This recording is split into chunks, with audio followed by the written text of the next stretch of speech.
Good evening, everyone, and welcome to tonight's episode of Hey Sister.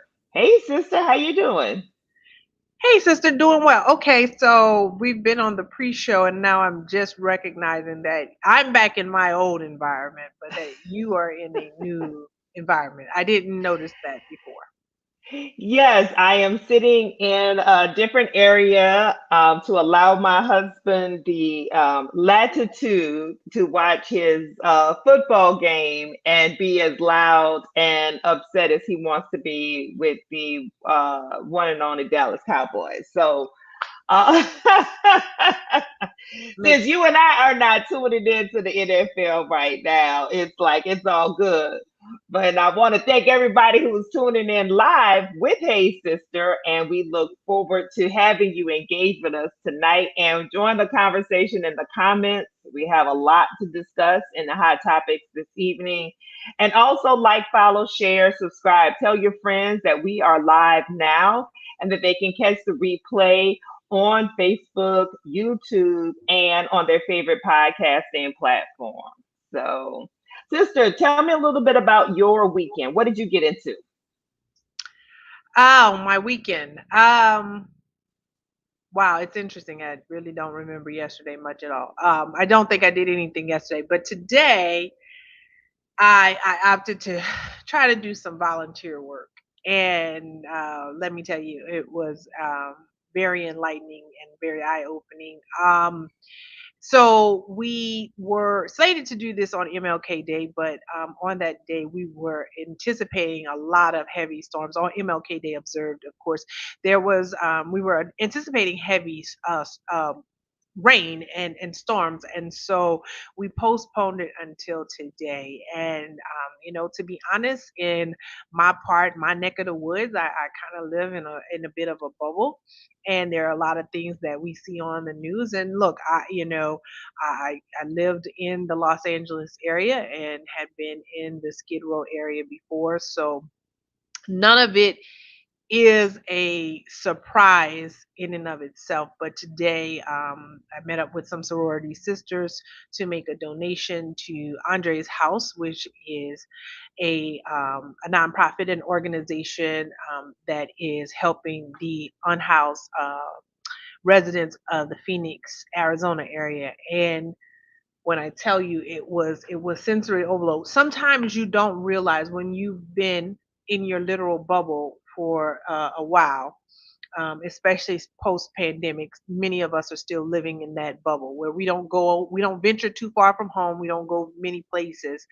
Um, it was very eye opening, but again, nothing that I had not seen before, but just another stark reminder of one, just how blessed and privileged we are, to drive up in our cars and all our paraphernalia on, and to be making a donation.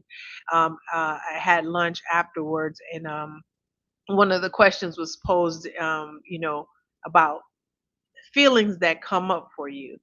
And for me, if I'm completely honest, there is always a safety concern, Mhm. because there are so many different populations of people who find themselves unhoused for a variety of reasons. It could be mental health. It could be that they are working class Americans and we simply don't pay a livable wage in a lot of places. It could be disabled veterans. It's a lot of LGBTQ plus folks who are no longer allowed to live where they may have been living previously. And so you see these different communities of people, and it's like we have to find a way though to do better. We have to do better in our society by all of her people. And so when I was thinking about the feelings that come up in terms of a safety, it was like, are they these feelings of fear that something could happen to you, or fear that you're not that far away from something like this? Hmm. And I would say for me it was a bit more of the former, in the sense that I never want somebody to see me and I remind them of a traumatic part of their life, and and they act on that. Mhm. Um, but being like, a step or two away, and I was listening to this audiobook that I've been listening to for a while as well, and some of the same themes are being touched on. And it's like, yeah, we know people right now who are um, have been going through a lot of medical situations, and the way our medical system is set up, many of us are just one really bad medical situation away from some very bad impoverished type situations. So Mhm. again, very eye opening in that regard. But I wanted to do the real service, if you will, because I Mhm. I know I could have just literally sent a donation.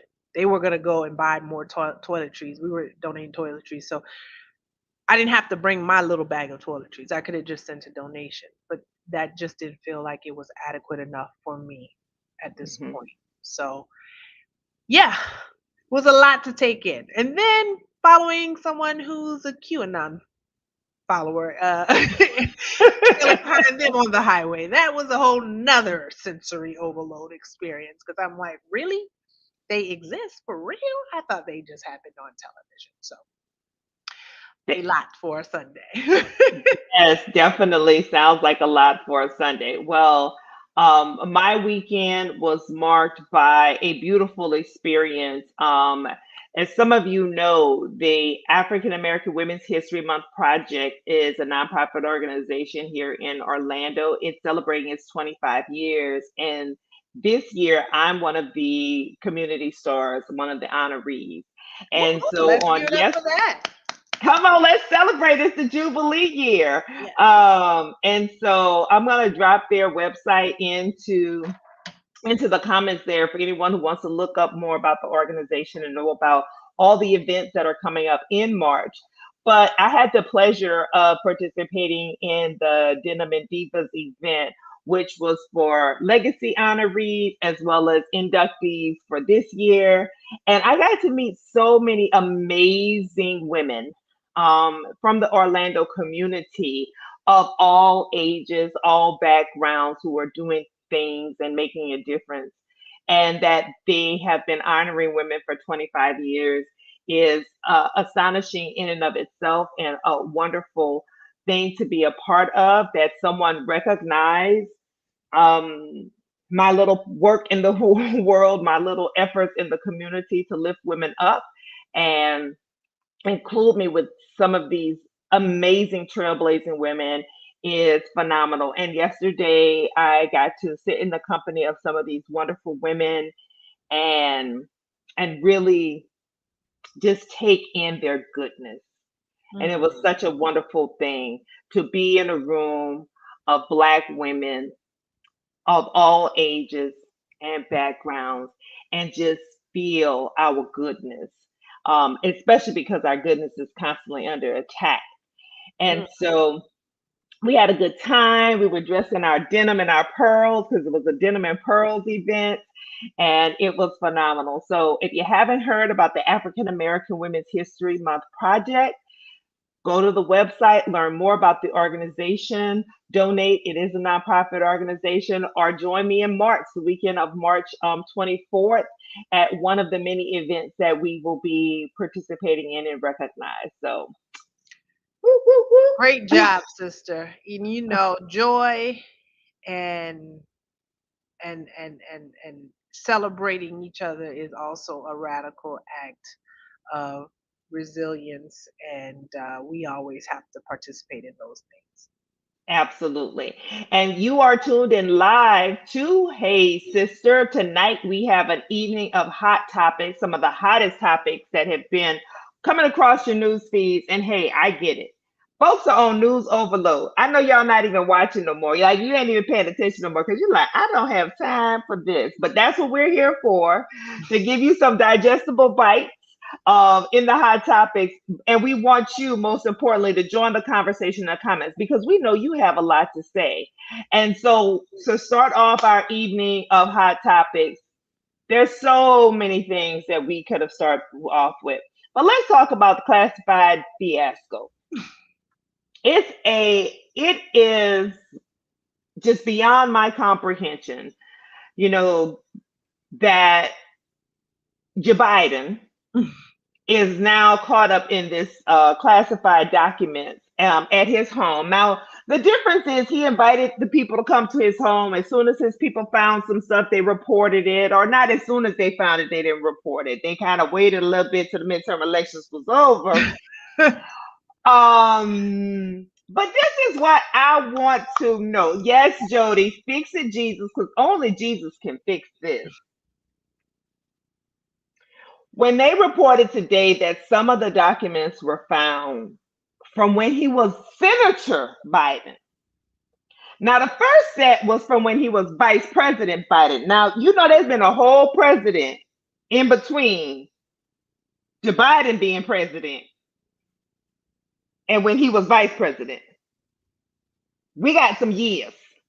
So that was at least 6 years old. Now you telling me you got documents from when he was a senator? Well, when was he? When he, because he was a senator for feels like 40 years. So are we talking about? He was a senator a long time. So I don't know the date. So the dates were not revealed. But let's just say it was 2007 because he and Barack Obama won the election in 2008. So say it goes back to 2007. We're talking about a clean 15, 16 years. And nobody missed these documents? Because at this point, some of these things are probably declassified at this point because they're not even that damn important. Clearly. That's A. B. Chain of custody. Chain of custody, chain of custody. If you're working with sensitive information, there is a chain of custody. And who are all these people not on the job? Because I suspect if they have documents from when he was senator, probably everybody that was in the Senate with him probably had some documents. If Trump was able to take a treasure trove of 300 plus documents, classified, top secret, all levels of classification, and have them all over the house and in the bathroom and everywhere else, like reading material, like magazines you had by the toilet, like who is in charge of documents and retention and classification? Because I remember the time, and so I'm dating myself. Some of y'all remember. So if you remember that, yes, who is watching the hen house? Child, I don't know, but I know there's documents everywhere. What I remember is inner office memos. Anybody remember inner office memos when it was slide them in a little envelope and you had to sign when you received it or and sign when you sent it back? Who's signing for these documents in Washington, D.C.? Who's signing for the documents? I don't know, sister, but I just think that this is absolutely ridiculous on the highest level. And it's not just Donald Trump, although his situation is different in that A, he lied about having the documents, B, he obstructed justice when they asked for the documents back and refused to give them, and they had to issue a subpoena and he still refused. Like, that's a whole nother set of circumstances. So the circumstances are different. But the bigger question to me, I always go back to the bigger picture, is who's in control of document retention and chain of command? I don't know. What say you, sister? Well, I don't know either. I would say that it's very likely that no one is in charge. And the way we like to cut jobs, somebody probably cut somebody's job inadvertently. And that person or persons or that department probably got cut somewhere along the way. You know, the issue, the bigger issue for me is that we are trying to make this a partisan issue, right? And yes, there are differences between Joe Biden and Donald Trump in their handling of matters. And maybe even in the sheer volume. But hey, we're still looking, so we don't know what's going to come up with Joe Biden. I think for me, the bigger issue is not only who's really in charge of the way we do these processes, but who else has stuff. Because we're just talking about two guys who happen to both have occupied the seat of the United States presidency. So if you're not the president of the United States, are they not looking to see if you turned in your library book? Because I'm old enough to remember the little card and you had to sign for it. And yes, you had to get a stamp for the date. You knew when your due date was. So so it's like who else has classified material? And with the way we are electing people who are clearly unhinged, we are not in a Who position. have that same QAnon sticker on their car like you saw today. Right, we're not in a position to just have everybody have every access to everything. And they do, many of them have a lot of these clearances that allow them to get classified and top secret information. And if they fall in the wrong hands, you know, you're talking about folks selling secrets to our enemies and the like. Well, come on, you're opening the door for that. So instead of making it a partisan issue where people are pointing to, well, who did it best, who stole it or kept the documents longer, it really sounds like if you're going to do some investigating, it needs to be a wider investigation across the board where everybody, like, go in y'all old closets, turn in all the materials. Let's investigate all the people who've been in and out for the last several years, because clearly, as you said, if you're finding stuff from the last time we're hoping it's the last time that Joe Biden was senator, not at the very start of his senatorial career. Because if it's from the start of his senatorial career, we know that's declassified by now, or we hope so. But if you have Could be not. True. But if we're saying around the 2007 2008 time frame, if we're thinking it goes that far back, then there's a lot of people who we need to look at. Because I would venture to say there's some folks who've gone to glory as well, and I'm sure there's paperwork still at their houses too. If they're anything like people we know, even me, I still have my high school memory book that I put together Yeah. and can pull out things that are 30 years old and 20, even my little memory book that I had where people signed from like the fourth grade. I still have possession of that. So that tells me, so because when I was in the fourth grade, Joe Biden was a senator. So, and let's see, um, not Mitch McConnell, because Mitch McConnell came a little later, but he getting close up there. I suspect every one of them, you hear me? Not every one of them has in their possession a classified document or two.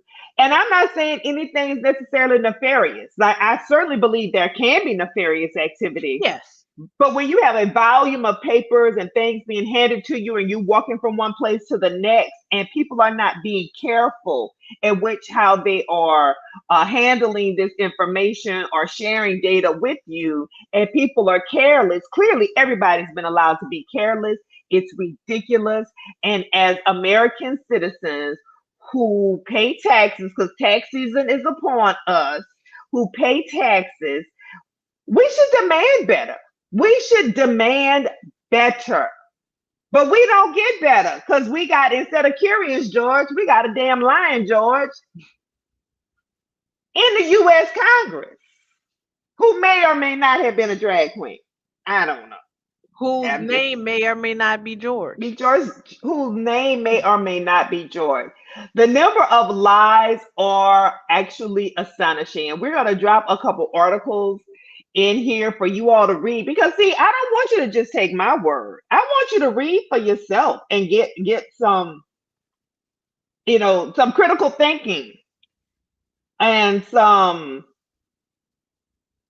challenging kind of all of what we're hearing because this man who is now on a committee who defrauded small businesses, stole from small businesses, is now on a committee about how small businesses are going to legislate around small businesses. I'm just flabbergasted. Are you? I am flabbergasted.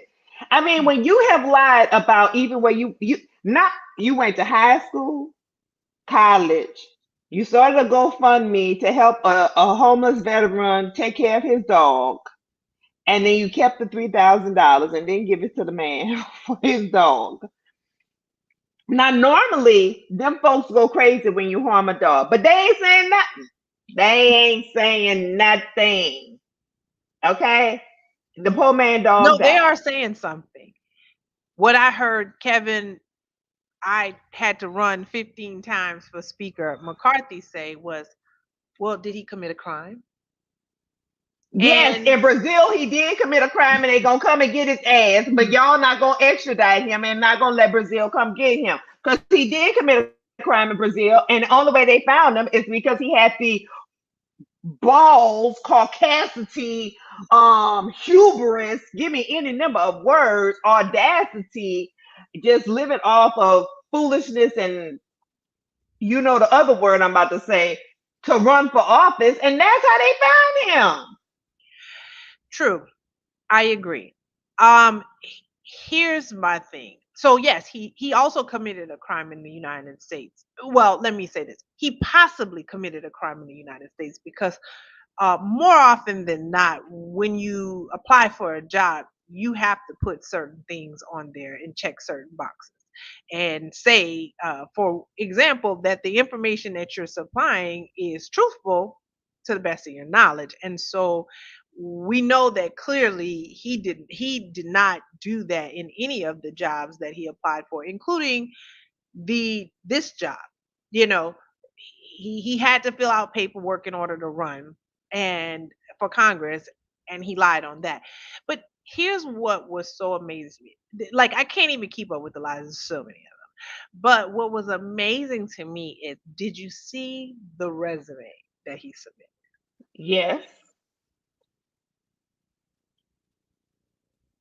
There is no job ever in this whole world that he would have gotten With with. that piss I poor mean, resume. it was grammatical errors, spelling errors. Other than just the lies, it was just a very poorly constructed resume.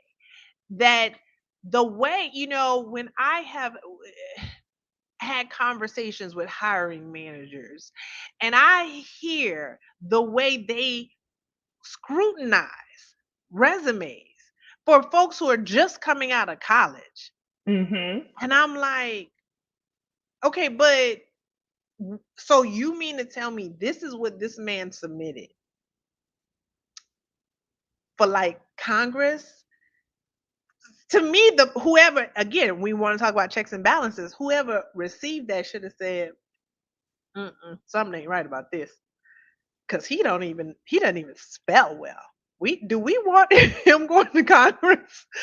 But so the reason, unfortunately, it's not shocking is because now we're in a society that says it is absolutely okay for you to lie your way to the top. I mean, it's always been that way, but now it's like we can actually say it out loud. We can say the quiet part out loud. You can lie your way into whatever role you want to.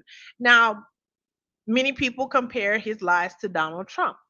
The thing about Donald Trump for me, and I'm no psychiatrist or psychologist, I think just Donald Trump is just a narcissist and he lies about stuff on the strength of thinking like he is literally the best at everything in life. And it's like, Mm-hmm. but this guy, I really think that, and I know people hate when folks put things on mental illness, but you have to ask yourself, who lies about stuff that is this verifiable this many times? We know Donald lied about his stuff. We know Herschel Walker clearly lied about where he lived and how many abortions he paid for. But This guy is, it's like, we can call these people and ask if you work there. People know if your mama died in 9/11. Oh wait, there's a way to check, like with all the ancestry.com stuff out here in this world. There's a way we can check if your grandparents were actually in the Holocaust. Wait, we can check if you got a black in your family. And we Because can, he had to throw in he was black too. right. He had to throw in he was a volleyball star. What? He had to 3.89 GPA, ranked in top 1% of class. Who even puts that on a damn resume? And that's from 2010. Baby, that's 12 years old. Okay. I dropped the link to the resume in there so you can see the resume in its full glory. Right. Or and who lies about being like a top-notch volleyball player? We could actually just go outside and play a game. we could, it's it's laughable because it's so sad, and I have to ask myself, what's the end game? What is the end Right. game? Because it can't just be, and I appreciate that, Jessica. He is a lie. Not just that he commits the act of lying, he is a lie. But even that, um, again, the drag queen thing. Last year, and here in the state of Arizona, when Carrie Lake, Miss QAnon herself, since they keep coming up, was running for governor, there was a big campaign. Her I forgot the lady she was running against. They was going back and forth so much. They were so terrible, both of them. Um, but they had this whole thing about it, and she allowed children to go to a party with drag queens. Like, they have demonized drag queens, and y'all got a queen right there, just ready to perform. Hold up. Wait a minute. Of everything that has come out, now here's the kicker to me.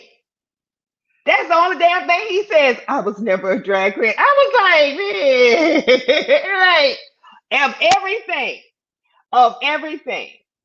of the. I didn't say I was Jewish. I said I was Jewish. Ish.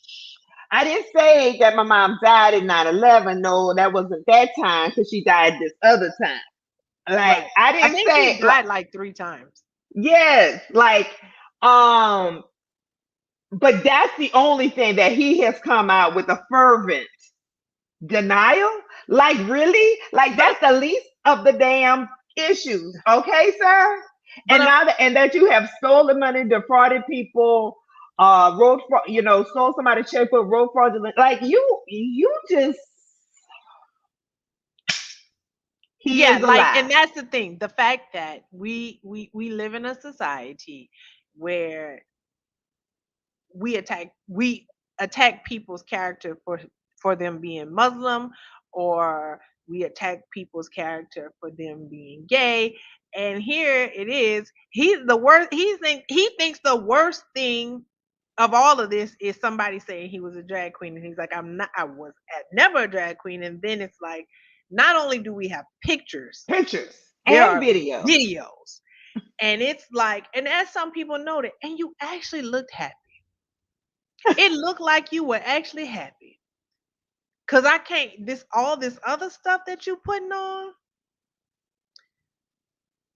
But again, we had people in this country who were in an uproar over a tan suit and a sleeveless dress. I Come don't on, sister. understand how this does not rise to the occasion of uproar. Just we know politicians lie, or they stretch the truth, but this is ridiculous. And to me, it feels like a sickness. Hmm. That's very different from narcissism. It feels like it's bordering on some personality disorders or something. Yeah, it not bordering and not tangential. It feels like it is. Like I don't know. I'm not a clinical psychologist or a psychiatrist, so I cannot diagnose any of that. But I will say that again, we the people. That is the first words in the dang on Constitution. You know, we had to learn the preamble. Remember we had to learn the preamble? So the people, need to stop tolerating this BS because we have tolerated it to the point that a whole political party, you know, is acquiescing and co-signing this behavior and have the level of hypocrisy and audacity to then demonize anyone about anything. It's just it's head scratching, but it's because we the people have allowed it. It's because we the people have said we will allow Marjorie Taylor Greene to then yell her way into being who denied 9/11 happened to now be on the damn Homeland Security Committee. We are allowing that to happen by not being in an uproar and not taking it to these Congress people. We allowed a Kevin McCarthy to get voted on 15 times to allow himself to be held hostage instead of working with some Democrats. We allowed him to be held hostage by 20 grifters. 20 And grifters. we know they all got classified documents. That's how every time people go to Congress, they end up being millionaires. Let's not talk about it. We know they have classified documents about how these stocks moves and everything else. We know that. We saw that happen. We saw them make those stock decisions in front of our face. They played in our faces like it was nothing. But it's also that he's held hostage to 20 grifters who we don't really know. We see Marjorie Taylor Greene on Homeland Security. We see George Santos, Anthony, whatever your name is, on all of these on committees. Like he just walked in the door and has committee assignments. But we don't even know what real backdoor deals were made. The ones that actually will cause a lot of hurt and harm to a lot of people. Exactly. So yeah, so I'm gonna just say this: as long as George Anthony, I forgot what the D stand for. Gary, he got so many names. It's on the resume. Right. That's probably the only thing he might have spelled correctly. But as long as he's talking, we can just go on ahead and say he's lying. Lying. Yeah. And I would say that for some others as well. Well, you are tuned in tonight to Hey Sister. It is a night of hot topics, and we have covered a couple of the big hot topics that's in the news lately. Classified documents and handling of those documents by the current and the former president of the United States of America, and who knows who else documents. We talked about the Lion George. You know, it used to be Curious George, but we got a Lion George who's sitting in the halls of Congress. And the last hot topic we want to get into, and we're going to dive a little deeply into tonight, is so the Florida is going Florida once again. So I guess this past week, the governor and the Board of Education here in Florida had to announce to everybody that they were denying the AP African American Studies course to be taught here. It's a course that is being, developed by College Board. So College Board administers or does the curriculum for AP classes as well as like SAT and SAT prep. They administer all of that stuff. And so their curriculum has been developed over, I guess, a few years. They're ready to, it's been piloted and they're ready to, I guess, put this into actual action in the schools. And of course, Florida had to make an announcement because of their law, how it's not going to be allowed to be taught here. I'm gonna let you go first, sister, because I got several things to say. I'm gonna let you start off. Why do No, you let I it? gotta sit, I gotta lean back. I gotta like my folks say, lean Well, back, you lean you back. you mentioned that this AP African American Studies course or African American Advanced Placement Studies course is developed by the same folks who develop our standardized test here in the United States, namely the ACT and SAT. I believe they do both of them now. Um, and what is particular the College Board, yes. The what is particularly interesting to me is that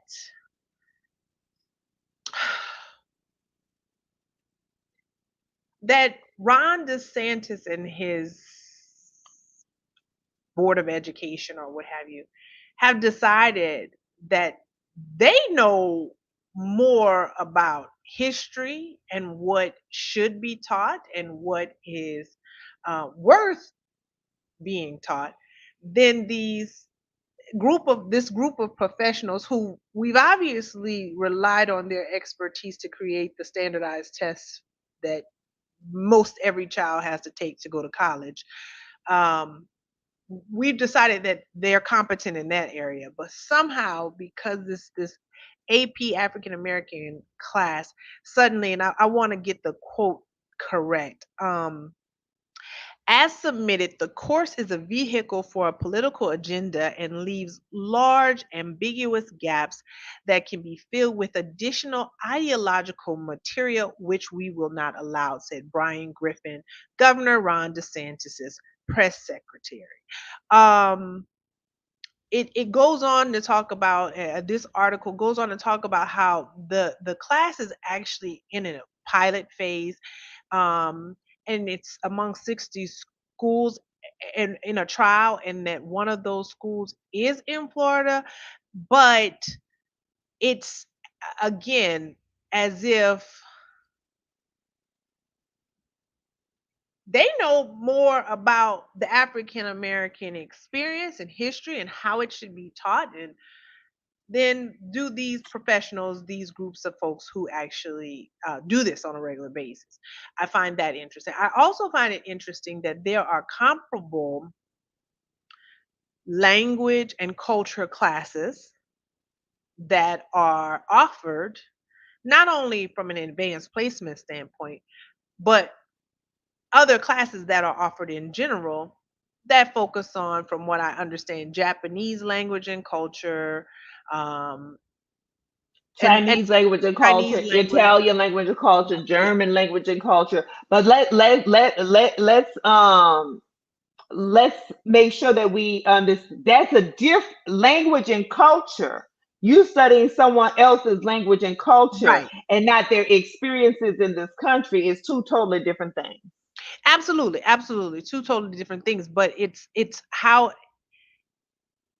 how disrespectful is it to suggest that learning about the history of African Americans in this country are studying their experiences.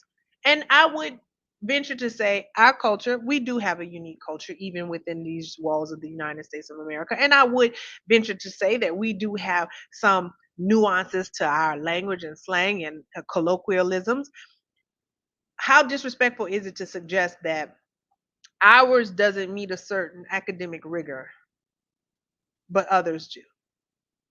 How disrespectful is it to suggest that there are other people whose language, culture, experiences are more relevant and more important than those of African Americans? And if I recall, I know we talk about 1619 that year quite a bit, which, by the way, the 1619 project is also not allowed for being taught in these Florida schools. Mm. But we talk about the year 1619 as when Africans came ashore in the United States in terms of being enslaved people.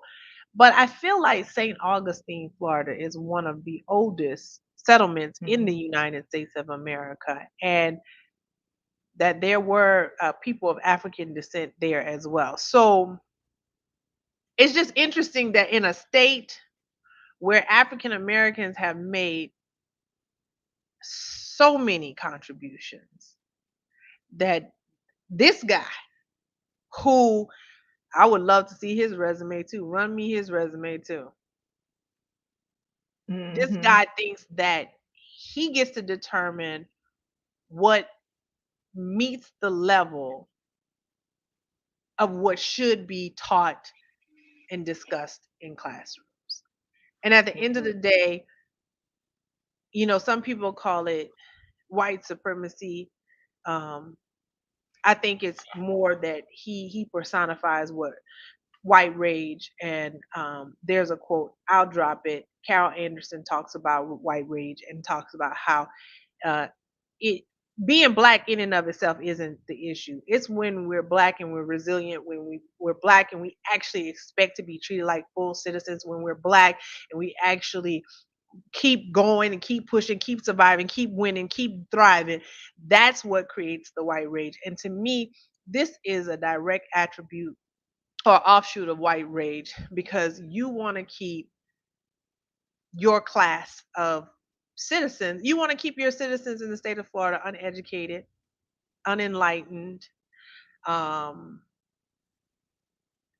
so that they can take care of, and so we can maintain a poor class so they can take care of you and your wealthy friends. And because the only people who would be taking AP classes typically are people who are looking to go to college. Mm-hmm. So that's my very long thoughts about the situation. So I'm gonna say a few things. First, the number one thing is, because this is the thing, because the way they passed this law and how you read that subjective language, and if you have a link to it, if you could drop that in there, that would be great. See, if we were teaching United States history,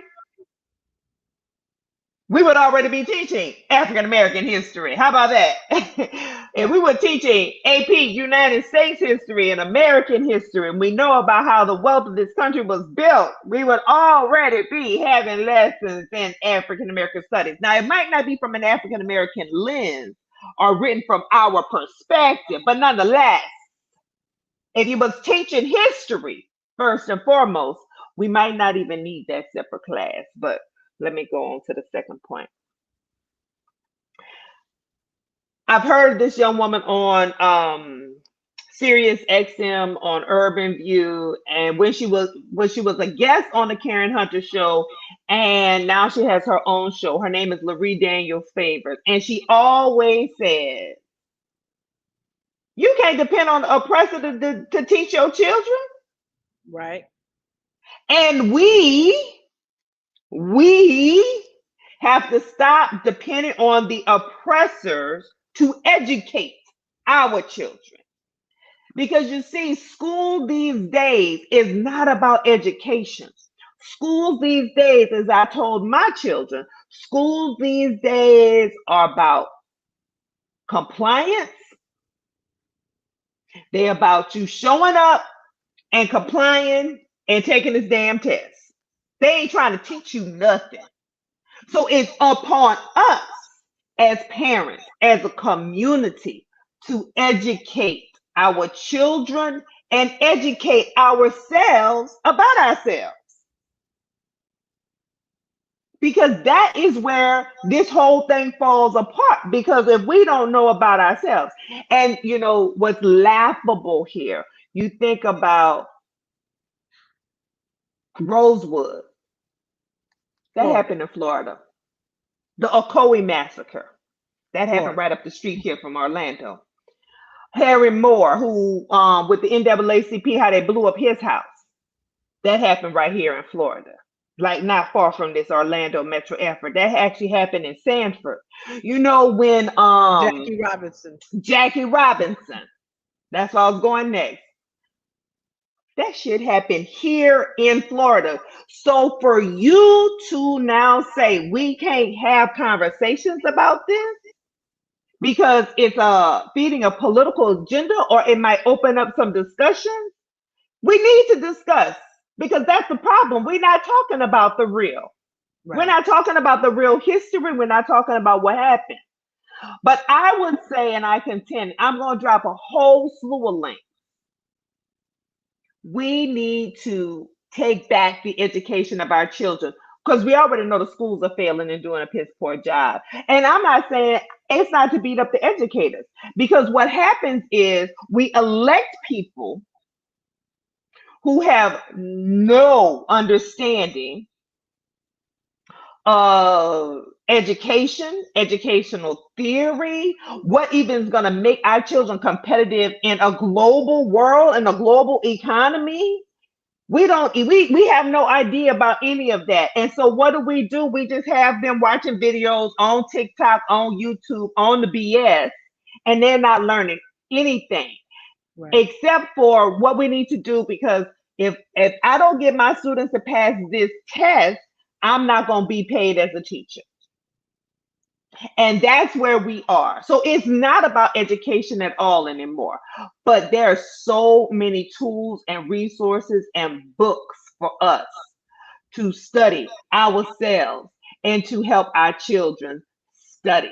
Yes, the educators are being forced to teach what these elected officials are deeming appropriate. Exactly. Which means our children are not being educated, Right. which means our children are not being set up to compete in a global economy, which means our children, all they see is people like George Santos who lied to get to the top, and they think that that is going to be their way to get to the top, and it don't work like that for us. And we know that. And if you're taking an African American studies course, you might know that. Yeah. And then one of the last things, my son just went back to college, and I was very happy when I was like, "So what's your curriculum? What are you taking this year?" And he said African American Studies was one of those courses. And so once again, thank God for the historically black colleges and universities and all the other well, at my university, or at the university he's attending, where it's a mandatory part of the core curriculum. Um, and I think it's 6 hours that they have to take. So it is, thank God for that. Even though I did my own having them read books and everything, and I dropped a list of several books, and they're age appropriate books. You can go to the Scholastic site. Scholastic is not just for the book fans at the school, child. You can go on Scholastic site, you can order your children some books, and you can order age appropriate books for every age range. Because see, here's the thing. Oh man, her name just left my head. Ruby Bridges. Ruby Bridges.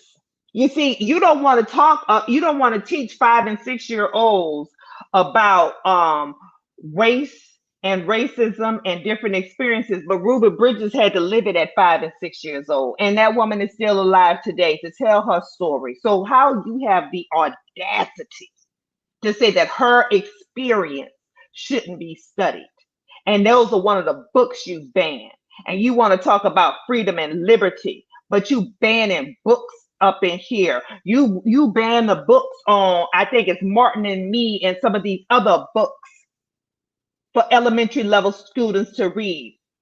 You have the audacity to talk about freedom and liberty when you're trying to take people's freedom and liberty to make the choice. You want to talk about parental choice? You want to talk about parental choice, but you pass a law that takes away my right as a black parent for my children to be able to take an AP course that would have them competitive. I was about to cuss. I've cussed a few times tonight. I'm not gonna cuss some more, but I'm livid. I I am understand. livid. And you know who I'm also livid at? I'm livid at all of us, like I said, we the people who have sat around and let this BS happen. We Well, have sat around and let this BS happen.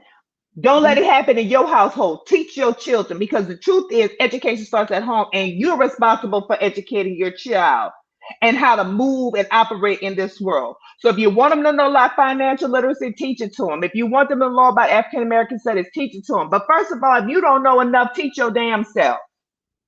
Well, so that's what I was gonna say. First of all, we have to be honest Done with got me hot. I gotta take a sip. take a sip, sister. Uh, first of all, we have to understand that our children spend an inordinate amount of time at school, just like we spend too many hours in the workplace. But that's a whole nother story for another day.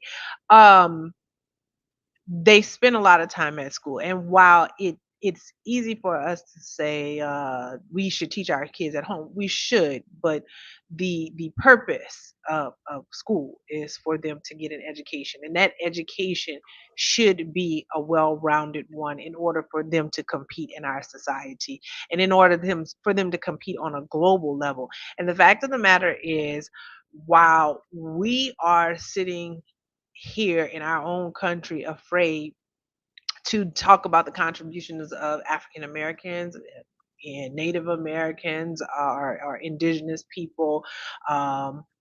Everybody's Americans other than white males.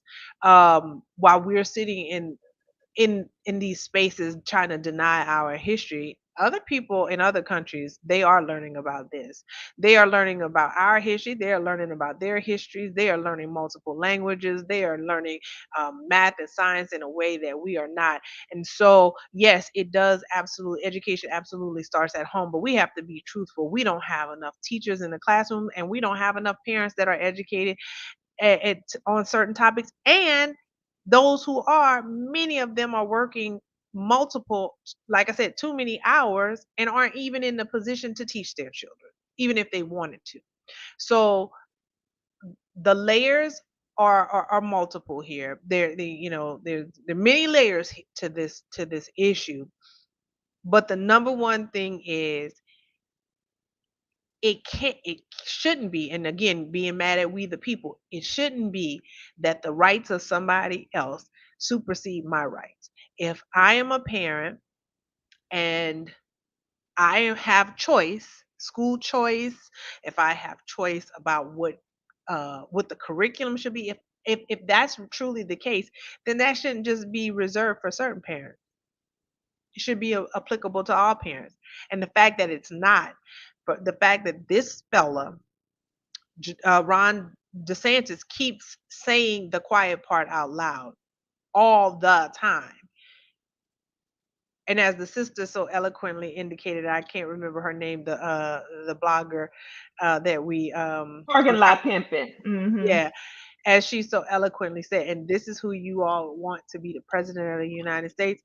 Some folks better think very long and very hard, because the people that they're intending to hurt and harm with some of these decisions, they're going to be in for a rude awakening. You're going to mess around and mess yourself over, because Mm-hmm. there's too many people who think that because by virtue of their skin color that they in the same gang as other people. You're not. You got more in common with people who don't look like you than the ones who have the same hue as you. So you're gonna mess around and continue to vote outside of your interests. As Dave Chappelle says, somebody like a Donald Trump is beneficial to him. He ain't beneficial to you if you poor and you in rural America. Mm-hmm. But that's the people who gonna mess around and write themselves out of history as well. White women, keep on lining with these white men. You're gonna mess around and find yourself in a situation that ain't very beneficial. So I'll leave it at that. Well, just to say, is this your king? Eric Killmonger, y'all heard it. And yes, this is their king, and it is a sad state of affairs. And the people who he's appointed to these key positions and boards are lackeys at best. Um, And as we self-interested know, I ain't gonna say no. self-interested, self-interested grifters as well. We gotta say no, don't say nothing about nobody, no No, no, names, no. no I'm nothing. just saying. I was gonna say, and what we need to understand is all skin folk ain't kinfolk. People need to Ha- understand that. Just because you see certain people who What's that occupy, boy up in there, Donalds? That's that congressman who they kept nominating for Byron Donalds. Mm-hmm. So Mm-hmm. Yeah. Mm-hmm. All I'm gonna say is when we're talking about the education of our children, and you're right, many parents they work many jobs and have many challenges, and so I don't want to be flippant about that. But it's even just talking of having conversations, having a conversations about your experiences, having conversations about your struggles, having conversations about why you might have to work two jobs and what that's like. All of those things are educating our yeah, children. for sure. Um, there are some great documentaries. So get their asses off of TikTok. I dropped a list of documentaries. Sit down and say, you know what? Instead of watching Kaleidoscope on Netflix, we're gonna watch this documentary on Netflix, and then we just gonna have some conversation. Because if you got 90 minutes, right? Let's watch this and then let's talk about it. It can be that simple. But we have to be intentional and we have to make conscious choices because if we don't, we are going to find ourselves in a worsening because we're already in a worsening position. But we're going to wake up and realize that our history has been erased, our stories have been erased, our culture has been erased, even though it is the most copied damn culture out here. How Well, about that? that's what I was gonna say next. This is very much about erasure. By the way, if your children are on TikTok, have them follow Thibodeauxville, THIBODEAUXVILLE, because they may learn a thing or two about history. But that's another part. We not only can we not rely on anybody else to teach our children, we cannot always rely on the information that is being taught to be accurate because we know that Because we I know don't. somebody on TikTok talking about how you could walk from Arizona to Africa. All right, let me open my Perrier water right now. Yes, Somebody's out there talking about you could walk from the Grand Canyon to Africa, and people are watching that and repeating that bullshit. you have cursed a lot today, sister. Oh, because I'm mad. This topic right here makes me hot. Yes, I no, I get it. You're right. Someone is out there saying that, and there's a lot of people diagnosing themselves with all kind of diseases. It's a lot happening on the TikToker, but but The people with diabetes can't get their medicine because y'all trying to lose weight taking these diabetes medicine while you are then blowing out your own damn pancreas. Stop it. yes, and Mayel, one of the last bastions of black cosmetic company is now being sold to thank you Jessica, being sold to P&G because they some of the white folks have discovered that the Mayel oil can obviously grow their hair, and so now they are getting the hair products. It's so much happening over on TikTok, but I will say,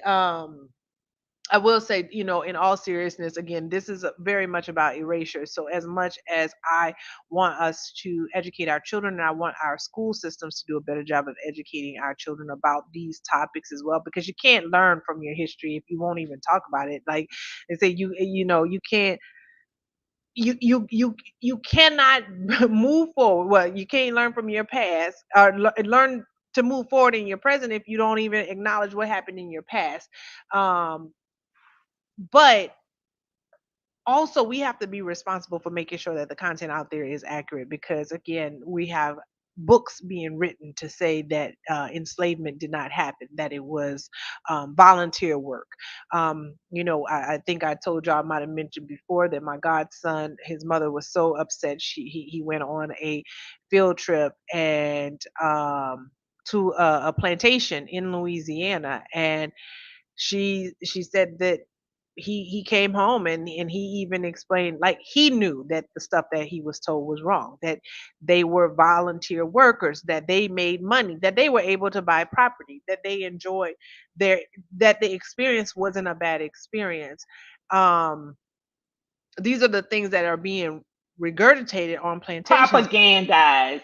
And Right. but you think that what we're doing is promoting a political agenda. Agenda, right. Yes, yes. So, all right. Well, sister, I but don't cannot. don't I try to cannot. walk to Africa through the Grand Canyon, guys. Don't do No, please don't. Don't try to walk to Africa through the Grand Canyon. Even though there are people who walking from South America all the way up here to our border. Don't you try to do it. Let me just say that. Leave it right there. Well, look, we're at the hour. We've already exhausted an hour and we've exhausted our hot topics for this evening. So I hope that you enjoyed this conversation with us. Click on the links. We drop these links in here because we want you to not just take our word for it. We want you to really dive into some of these comments, the commentary, some of the articles. Like I said, there's a whole listing of books and documentaries, age appropriate books for your children, so that you can educate yourself as while educating them.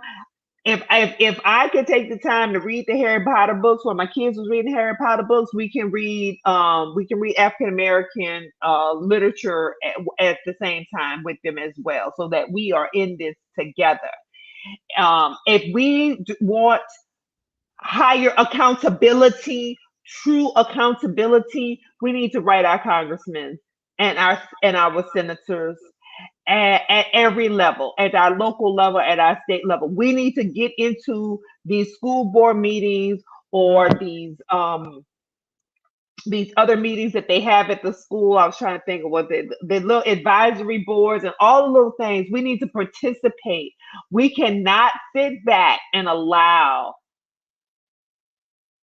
this dumbing down and this anti-intellectualism to continue to be pervasive, especially if we want to be competitive for the future.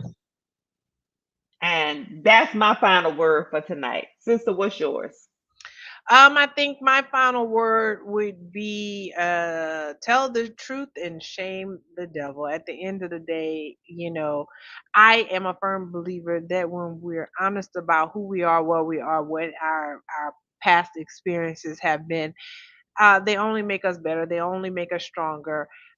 When we sit in denial about those things, we're bound again, we're bound to repeat history that we don't talk about. And we had seen that very good quote. It would take me a moment to put it up, from Sister Maya Angelou, about what history is, but not necessarily having to be repeated.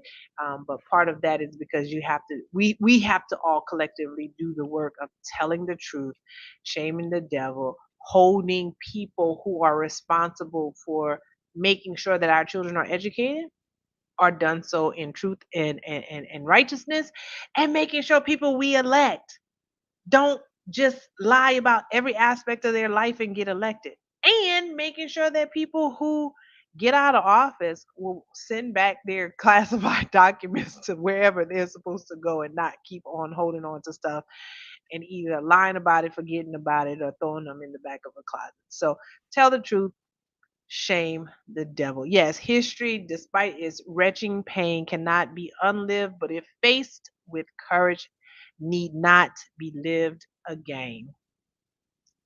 Sister And Maya with Angelou. that